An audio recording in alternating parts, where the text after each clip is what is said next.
Buenas tardes, estimados estudiantes. Espero que en la tarde de hoy, de este domingo, se encuentren muy bien.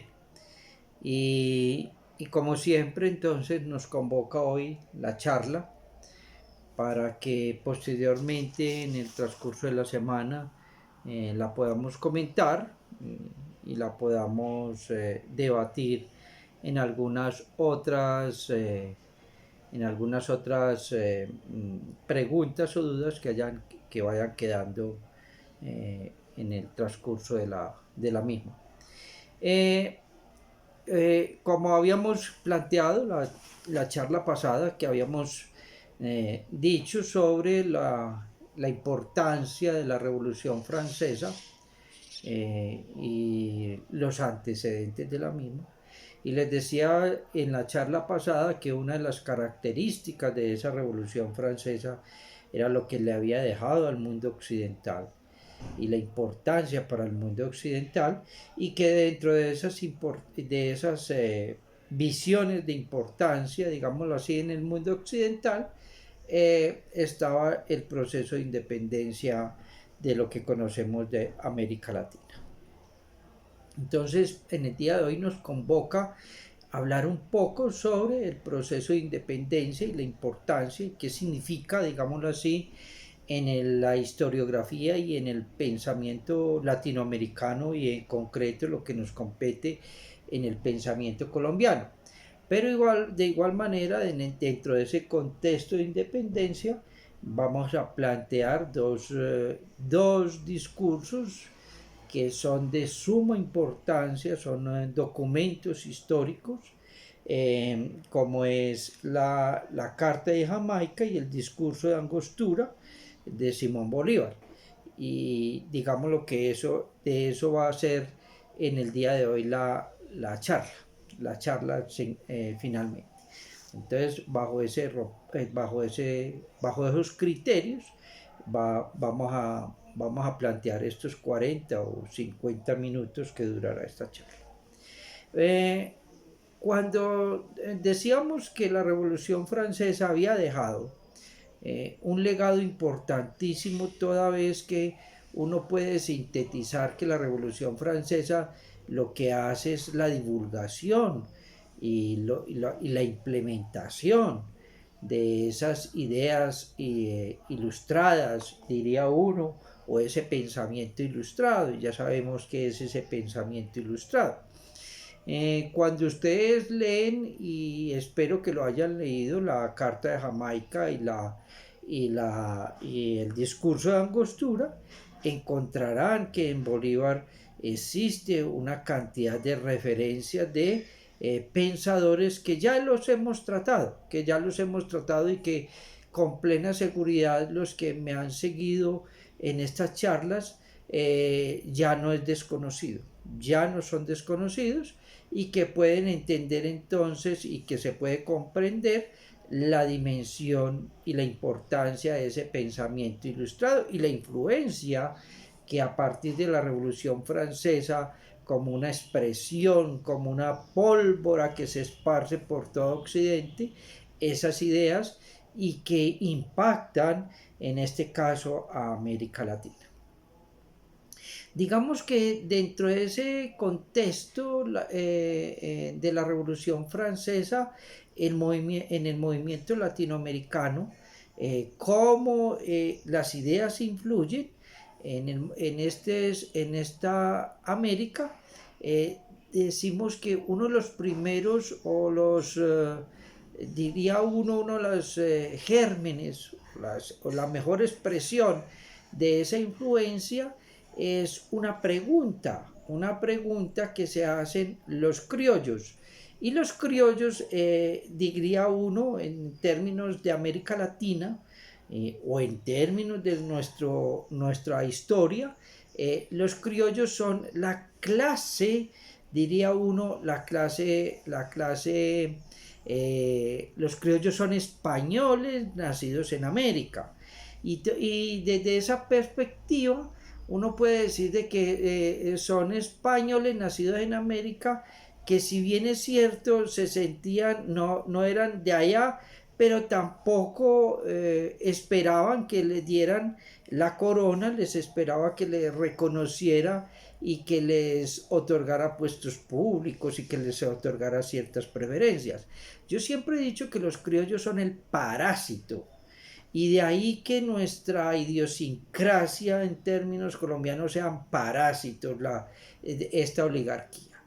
Entonces, cuando comenzamos a ver el proceso de independencia, encontramos que una de las grandes influencias de ese pensamiento en América Latina tiene que ver que los criollos se preguntaban inicialmente qué era lo que tenían, qué era lo que se tenía hace 200 años,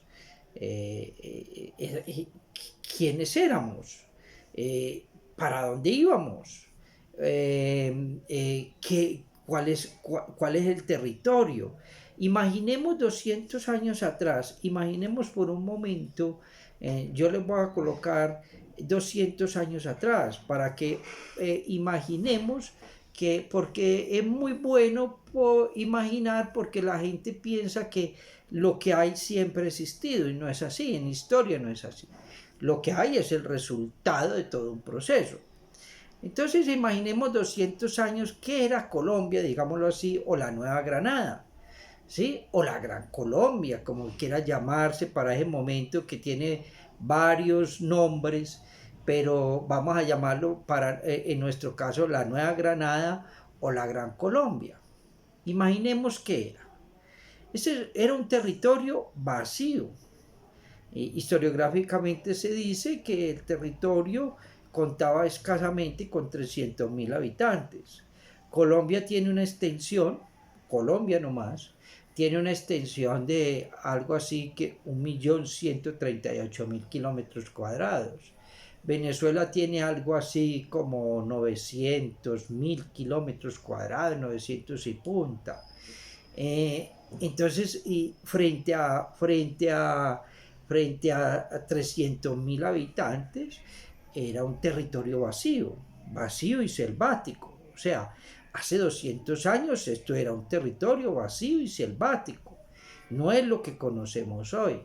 Hace 200 años entonces solamente existían, digámoslo así, 2 o 3 ciudades importantes que eran villas, barrios que uno llamaría hoy en día un barrio. Ni siquiera barrio, eran pueblitos pequeños. Entonces, hace 200 años existía Santa Fe de Bogotá, Cartagena, Popayán, Cúcuta y Tunja, en el caso colombiano, Caracas, en el caso venezolano. Entonces era una cosa pequeña, no era una cosa gigantesca, llena de selva, llena de todas las adversidades que uno puede decir que genera la condición geográfica.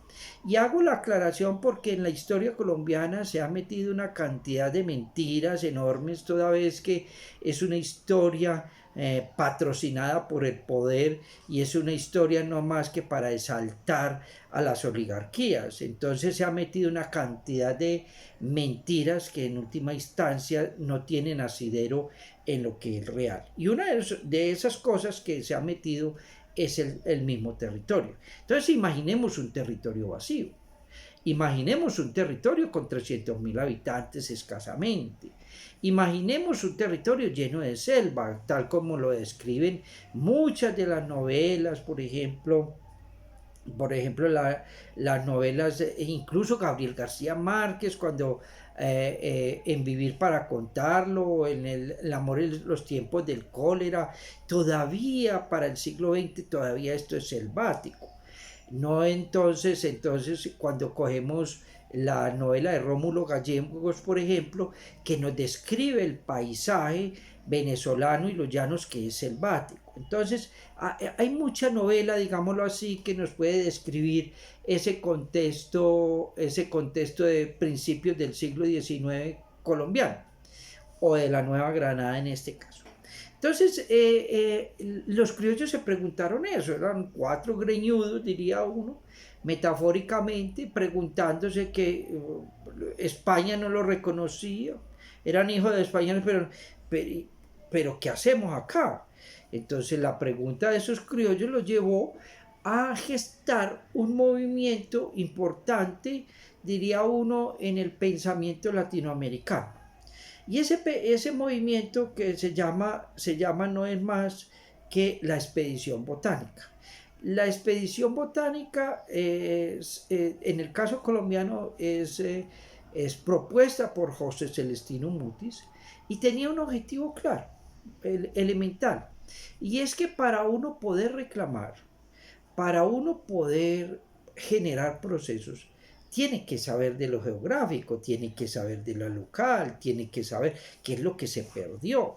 Entonces, José Celestino Mutis, en el caso de la Nueva Granada, en el caso colombiano, plantea la expedición botánica con un objetivo, y el objetivo es hacer el inventario, qué es lo que tiene Colombia, o la Nueva Granada, vuelvo, insisto, hacer ese inventario, cuáles son las riquezas, cuáles son los ríos, cómo es la geografía, cómo es nuestra condición física, la flora. Cualquiera que vaya al museo en Bogotá, al Museo Nacional en Bogotá, va a encontrar en el cuarto piso del Museo Nacional el herbario, por ejemplo, lo que se tiene, lo que hacía José Celestino Mutis, y hacer ese inventario. Y ese inventario, en última instancia, lo que propicia es generar una concientización del criollo frente a las bondades y frente a las condiciones materiales que tiene el nuevo reino de Granada para poder reclamar. Si yo no sé qué es lo que tengo, no puedo reclamar. Entonces partimos de ahí. La expedición botánica, entonces, se van a generar varias expediciones botánicas. Se generan expediciones botánicas en México, en Perú, en toda América Latina. Colombia, obviamente, no es la excepción. Con una diferencia, que las expediciones botánicas, por ejemplo, en México, se llevaron a cabo totalmente.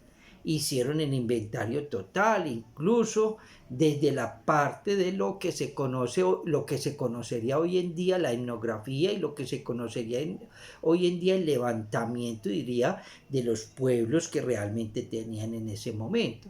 En Colombia, como todo en Colombia, quedó frustrado. La expedición botánica quedó en la mitad. Solamente llegamos hasta el levantamiento, diría uno, de imágenes de lo que es la flora y la fauna.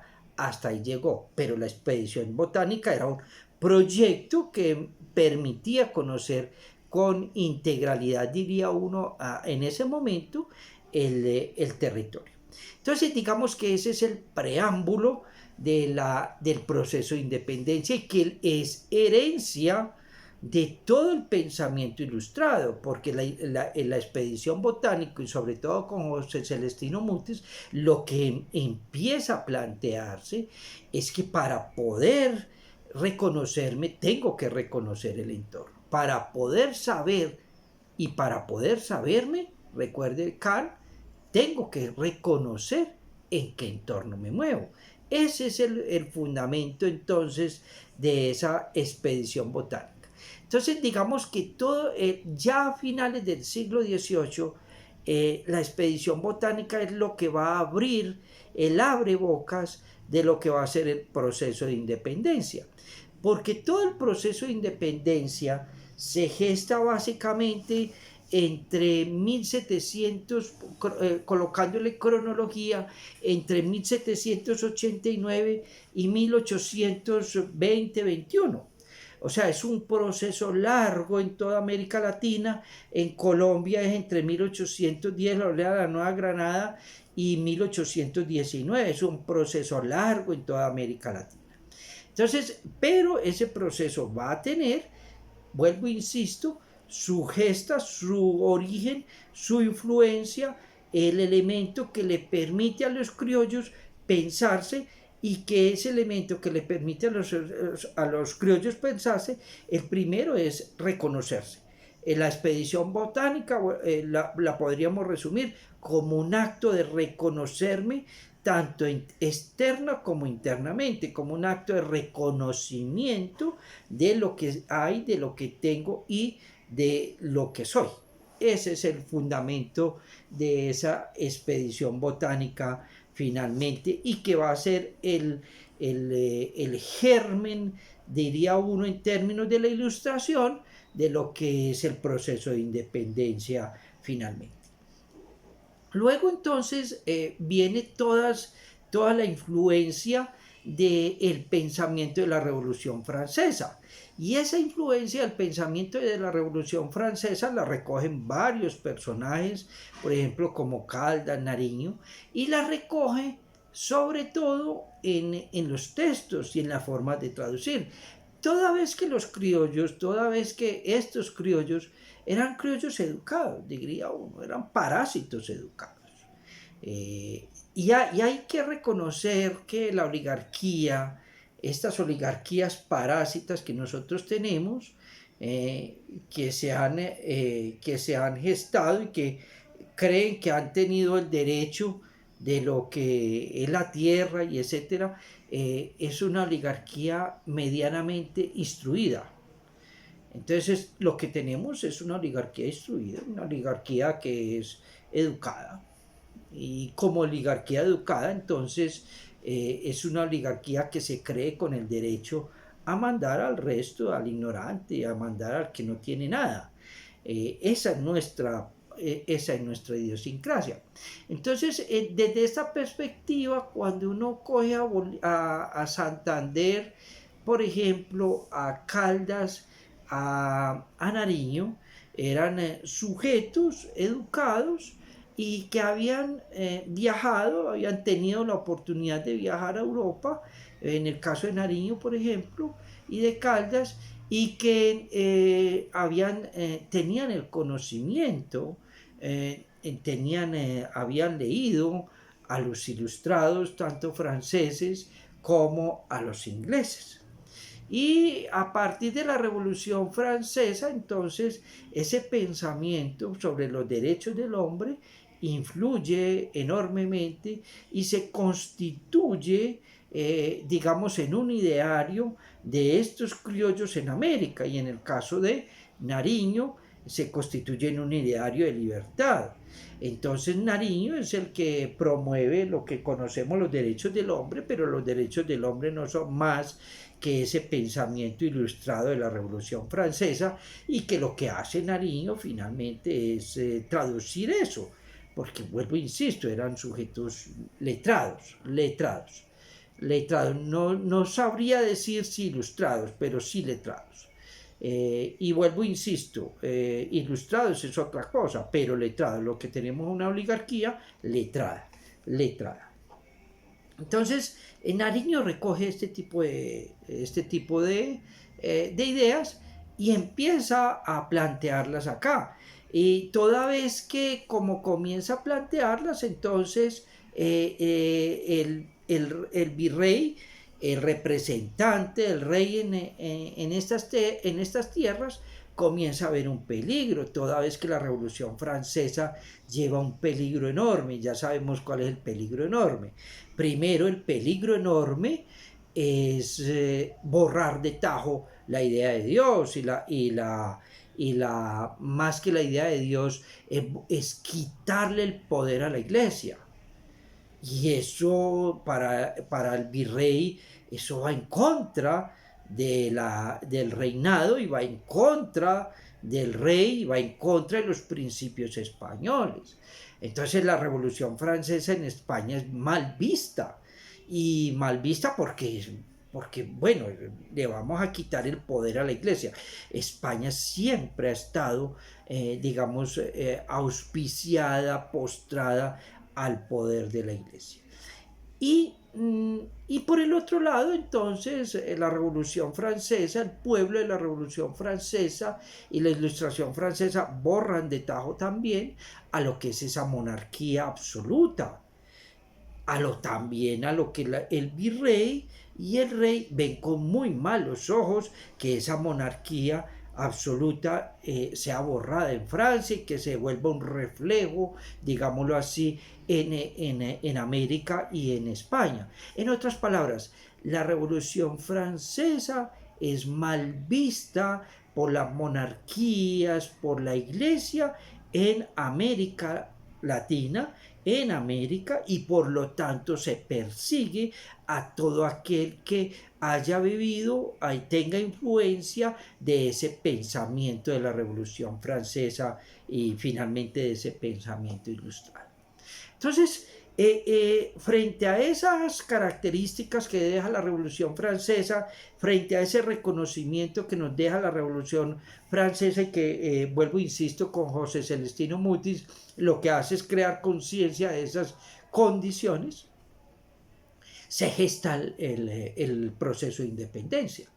El proceso de independencia no es más simple que el alzamiento, el llamado de unos señores que son los criollos, vuelvo, insisto, es esa clase de españoles nacidos, de hijos de españoles nacidos en América, que no tenían el poder absoluto, pero que eran comerciantes, que eran medio libre pensa, eran educados. Bolívar era un criollo, todos ellos eran criollos, educados, pero que no tenían el poder político, el poder administrativo. Ocupaban cargos en los cabildos, etcétera, ocupaban algunos cargos, pero no tenían el poder político.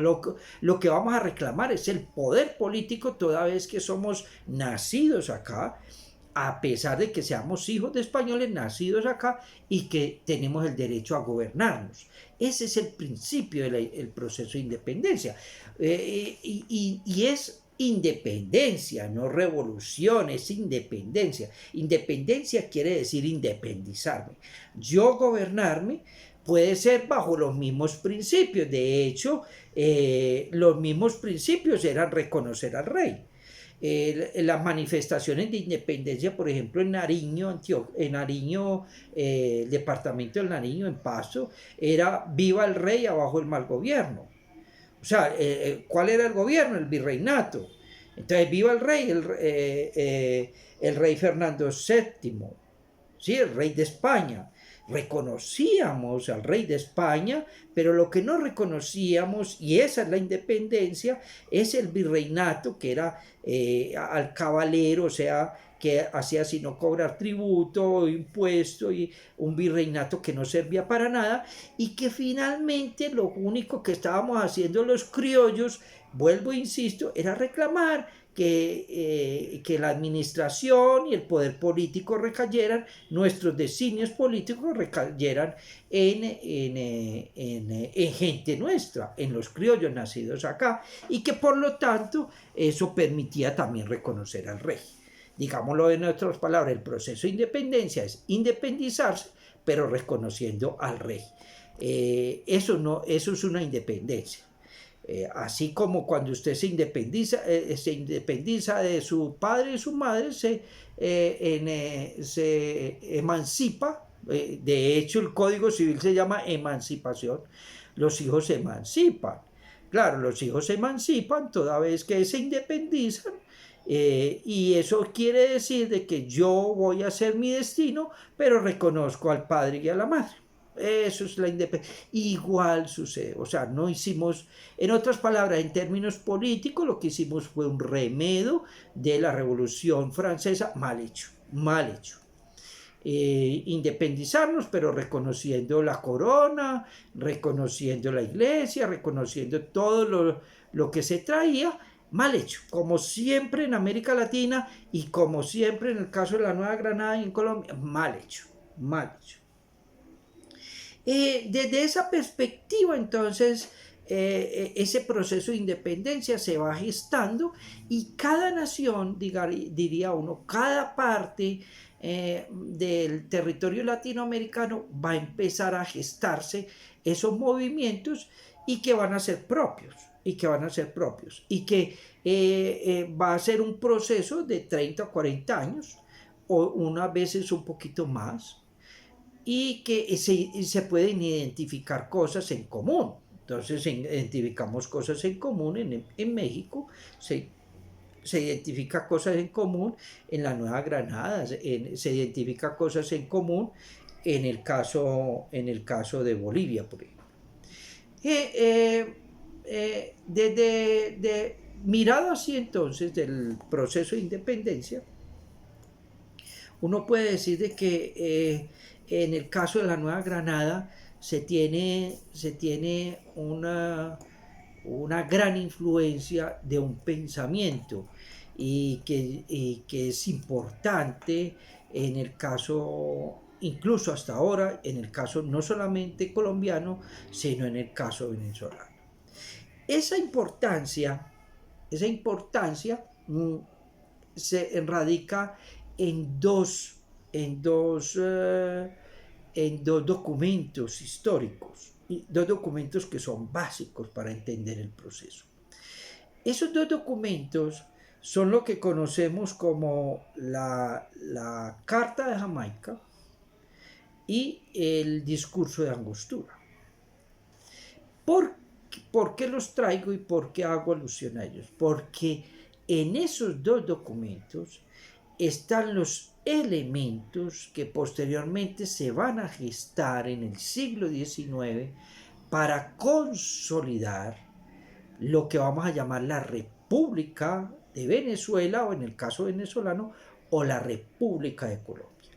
En esos dos documentos están los diagnósticos, en esos dos documentos están esos elementos que me permiten pensar por qué históricamente tenemos a Bolívar y a Santander, en el caso colombiano, como los dos precursores, digámoslo, en términos del nacimiento, lo que va a ser posteriormente el nacimiento de los partidos o las formas de institucionalización política a partir del proceso de independencia y posteriormente al proceso de independencia.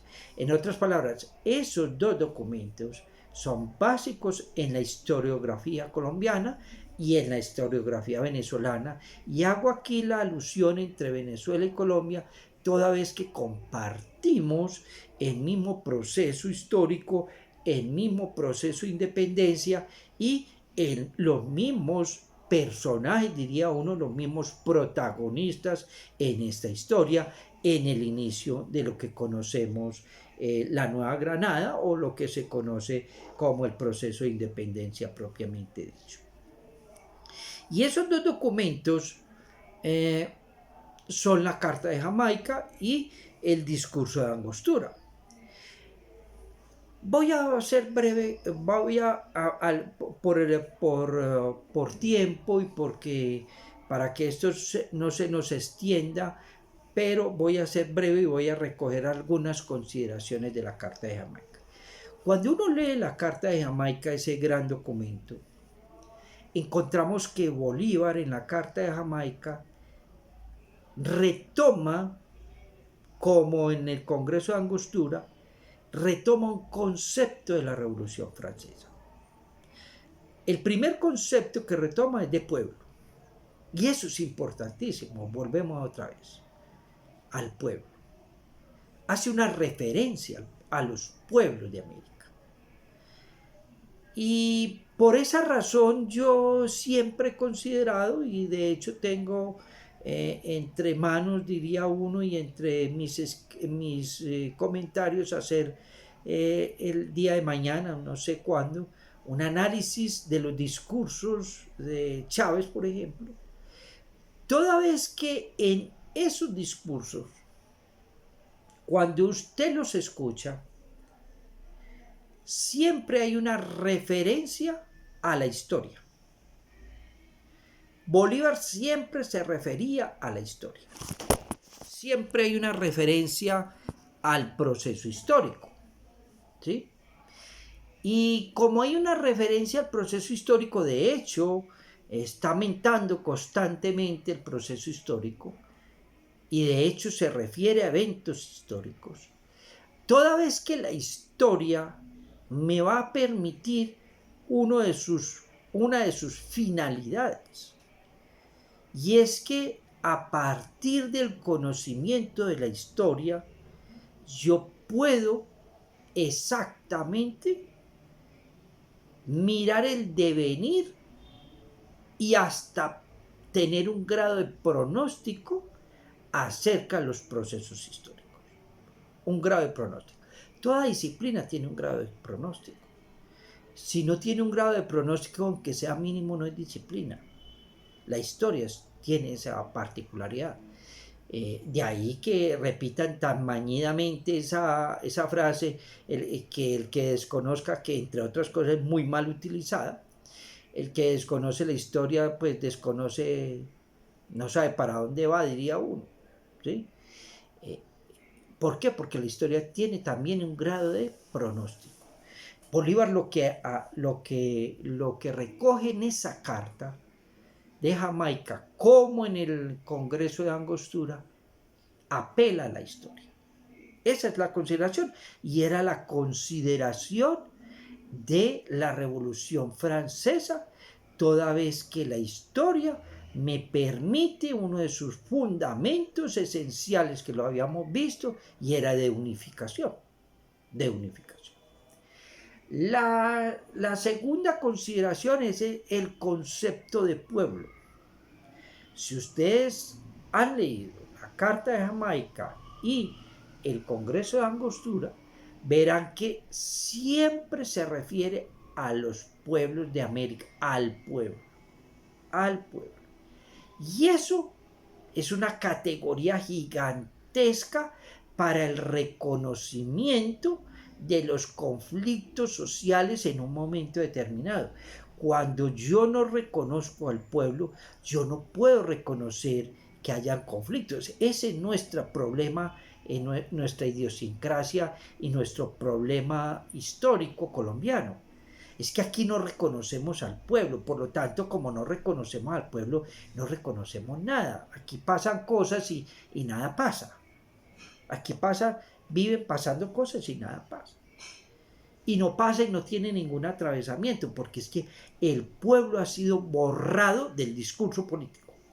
El pueblo fue borrado del discurso político colombiano. Solamente vuelve a aparecer más adelante, y que posteriormente lo vemos, especialmente en la Constitución del 91, vuelve a aparecer esa categoría de pueblo. Pero en el caso de Bolívar, esa es la grandeza. Aparece la categoría de pueblo. Y esa es la grandeza de los discursos de Chávez. La grandeza de los discursos de Chávez es que siempre está la categoría de pueblo. De pueblo.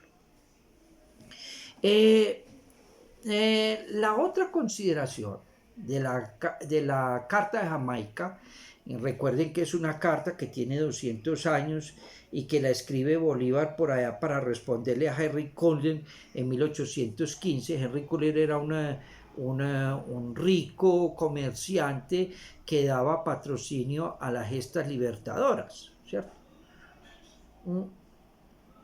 Y entonces le preguntaba, en una carta a Henry Cullen, le preguntaba, bueno, ¿usted qué piensa sobre América? ¿Qué piensa sobre el proceso? Porque él no sabía nada él era un inglés y no sabía nada, entonces le va a responder. En esa carta de Jamaica van a encontrar ustedes un diagnóstico, es el primer diagnóstico histórico que se hace sobre América Latina. Es magistral, es un diagnóstico histórico. En esa carta de Jamaica, entonces, vamos a encontrar cómo está clasificada, cómo está dividida América Latina. Entonces, Bolívar magistralmente lo que hace es lo que se hace historiográficamente y lo que se hace en el análisis histórico. América Latina no es homogénea en ningún momento. América Latina es de países diversos.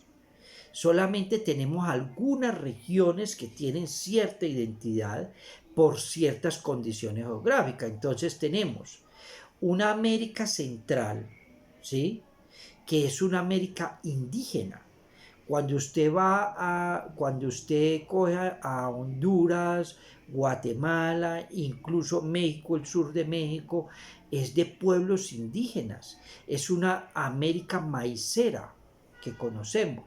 Y eso es una particularidad de América Latina. Esa hace una particularidad de América Latina.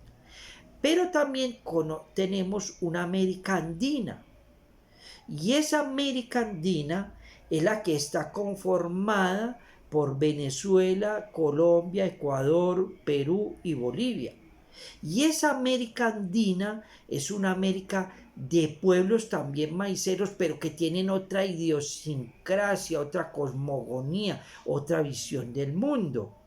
Y su geografía es determinante para esa particularidad del mundo. Pero tenemos una América Latina que es del cono sur, ¿sí?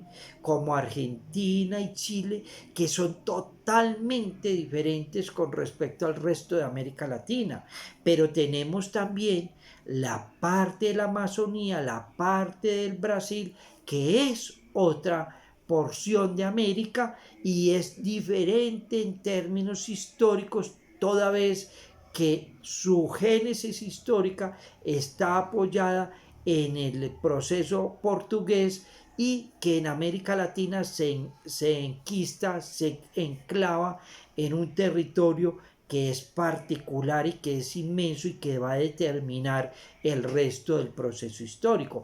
Pero también tenemos una América antillana, una América de las grandes islas del Caribe. Entonces tenemos a Jamaica, a República Dominicana, a Haití y a Cuba, que es otra parte de América, ya la América antillana que conocemos o la América caribeña. Mire que en cada una de estas regiones de América Latina tenemos una particularidad de pueblos, una particularidad de historias, una cosmogonía totalmente diferente, unas visiones y unos ejercicios. Y eso hace que América Latina, si bien es cierto, tenemos en principio, uno diría que en principio tenemos el mismo destino, eso hace que América Latina sea eminentemente eminentemente diversa.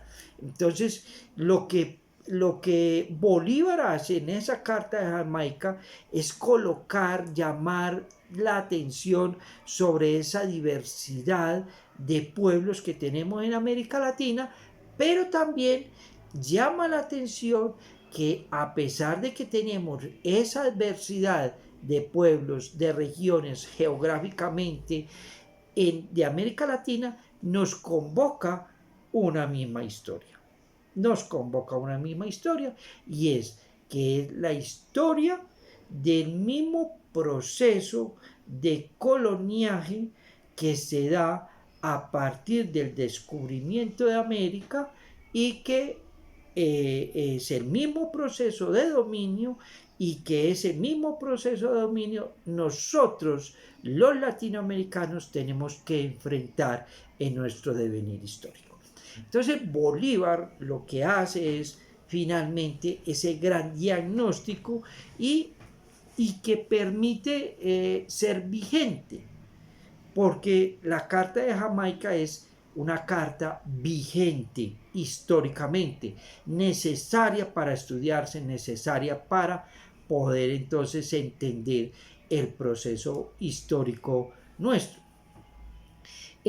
Cuando decimos que somos unos pueblos, América Latina somos unos pueblos, no es un pueblo, somos unos pueblos que tienen el mismo destino y que ha tenido el mismo destino desde la conquista, porque siempre se nos ha impuesto desde la conquista el mismo dictamen, es porque ese mismo dictamen, a partir del proceso de independencia, es con el que tenemos que luchar y que a partir de ese proceso de independencia tenemos que luchar contra nuevas formas de coloniaje, contra nuevas formas de poder, que es el que identifica América Latina. Entonces, cuando decimos que en las mismas formas de poder, América Latina tiene solamente digámoslo así, un patrón que es el poder norteamericano, con el cual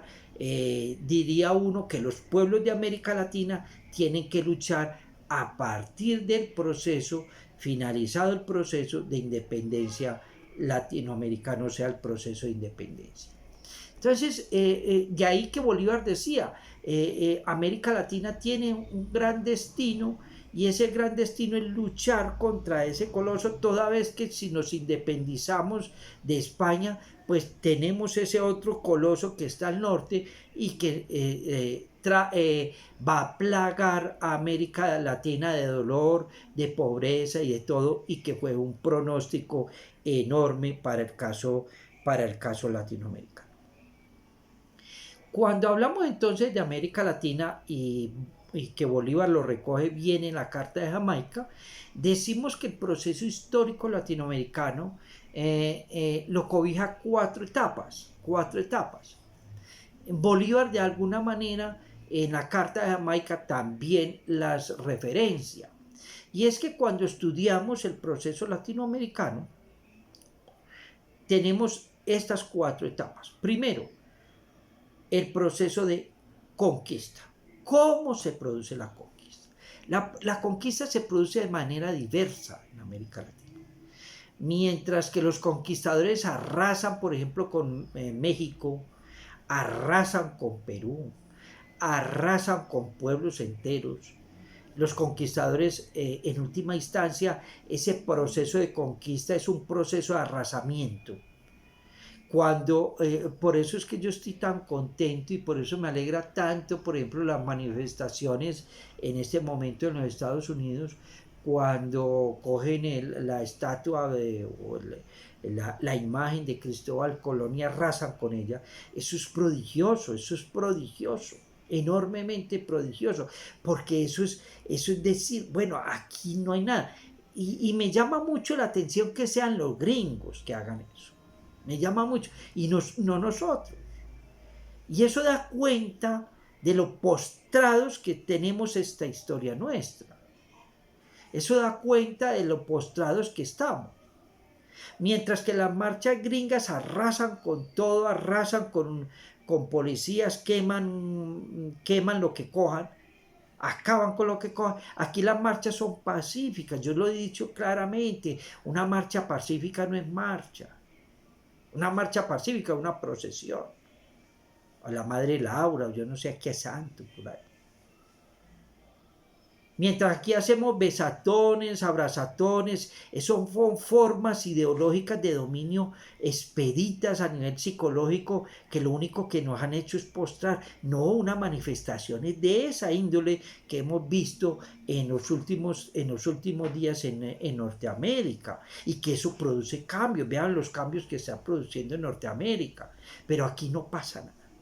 Entonces, en ese lugar, cuando vemos el proceso histórico latinoamericano, en el proceso de descubrimiento y conquista, que es la primera etapa, descubrimiento y conquista, lo que vemos es cómo llegan y cómo los pueblos latinoamericanos en algún lugar se tienen que enfrentar.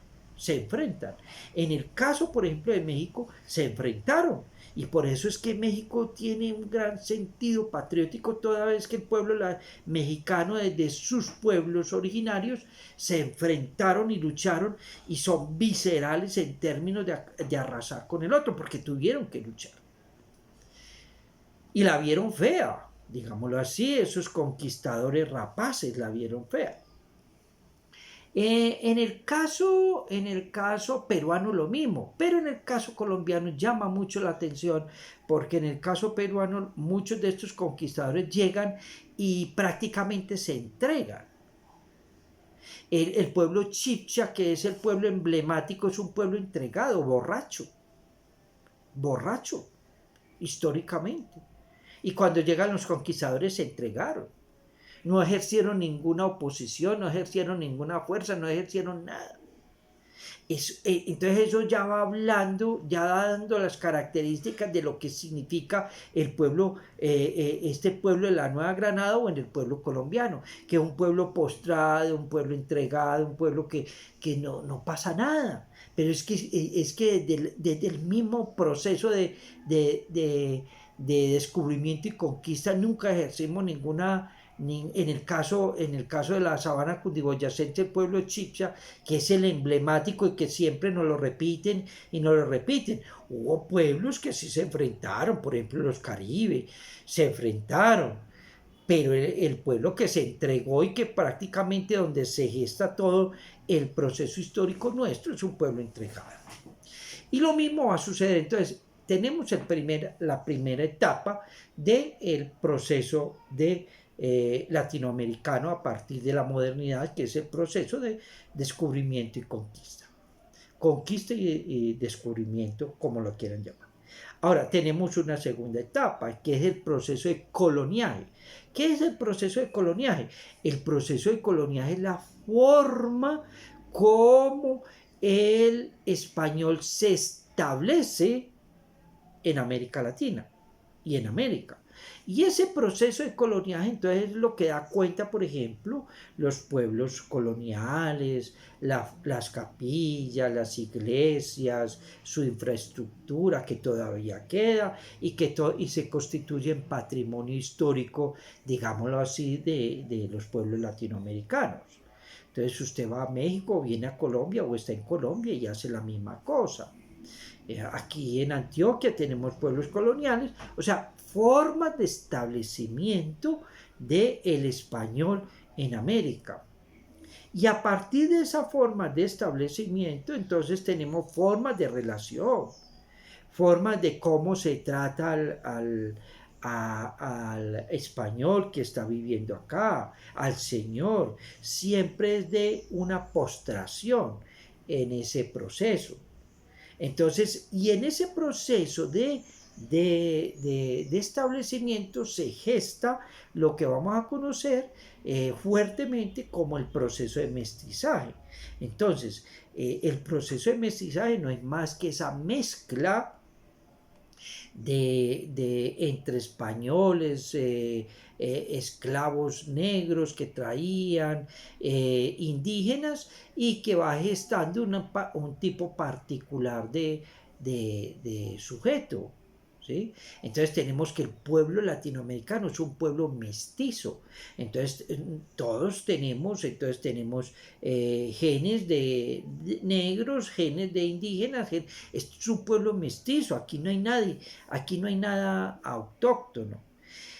Pero dentro de ese pueblo mestizo están lo que habíamos llamado ahorita los criollos. Los criollos entonces eran los señores, los que tenían el poder local, los que tenían el comercio, porque se creían españoles. Y eso da una diferencia enorme, y esa diferencia enorme es la que se va gestando en todo nuestro proceso, y sobre todo en el caso colombiano se va gestando de tal manera que lo que tenemos es una clase rapaz, una oligarquía sustentada en la tierra, y que no es más que una aristocracia clasista, una aristocracia segregacionista, y que finalmente se creen de descendencia española, y que finalmente se creen con el poder. Eso en el caso de la Nueva Granada o en el caso colombiano. Entonces ahí tenemos la colonia. La colonia es lo que me permite a mí entender cómo se establecen esas relaciones y esa mezcla, y que es particularmente lo que se permite entender el cuento, el tejido, digámoslo, entre el español y los nuevos sujetos que van apareciendo en esta tierra y en América Latina. Y tenemos una tercera etapa, que es el proceso de independencia, y que es lo que estamos recogiendo. Ese proceso de independencia es finalmente lo que me va a dar a mí la posibilidad de entender la cuarta etapa, que es la consolidación, ¿sí?, de las repúblicas latinoamericanas y el Estado-Nación latinoamericano y el nacimiento de los estados latinoamericanos. Es a partir de ese proceso de independencia. Entonces, la historia latinoamericana son de 4 grandes etapas. Una, vuelvo y repito, descubrimiento y conquista. 2, la colonia. 3, independencia. Y 4, el establecimiento de lo que es el Estado-Nación o las repúblicas de América Latina. Bolívar lo entendió y Bolívar entendía todo ese proceso. Y precisamente como lo entendía, nos da el legado de esa Carta de Jamaica, que es tan importante para entender, vuelvo, insisto, y hacer un diagnóstico de lo postrado, diría uno, de muchos pueblos de América Latina y en ese devenir. Bien, entonces, haciendo un breve comentario, el Congreso de Angostura, o lo que se constituye como el discurso de Angostura, que no es más que el discurso de Bolívar ante los congresistas en Venezuela, ¿sí?, en 1819. En ese congreso, en ese discurso, importantísimo para entender lo que hoy vivimos. Es que si no lo leemos no nos vamos a entender. Primero, es el reconocimiento de la historia. En ese discurso vuelve Bolívar y trae el reconocimiento de la historia. Bolívar siempre habla de la historia, como Chávez siempre hablaba de la historia. Por eso me interesa, vuelvo, insisto, por eso me interesa el proceso, porque hay una referencia a la historia. Pero en Bolívar, en ese discurso, trae un elemento que va a ser carrera y que va a ser la posibilidad y que va a ser el tema de la próxima charla, y es que por primera vez estamos hablando de la Constitución. ¿Qué es la Constitución? Y la participación del pueblo en esa Constitución.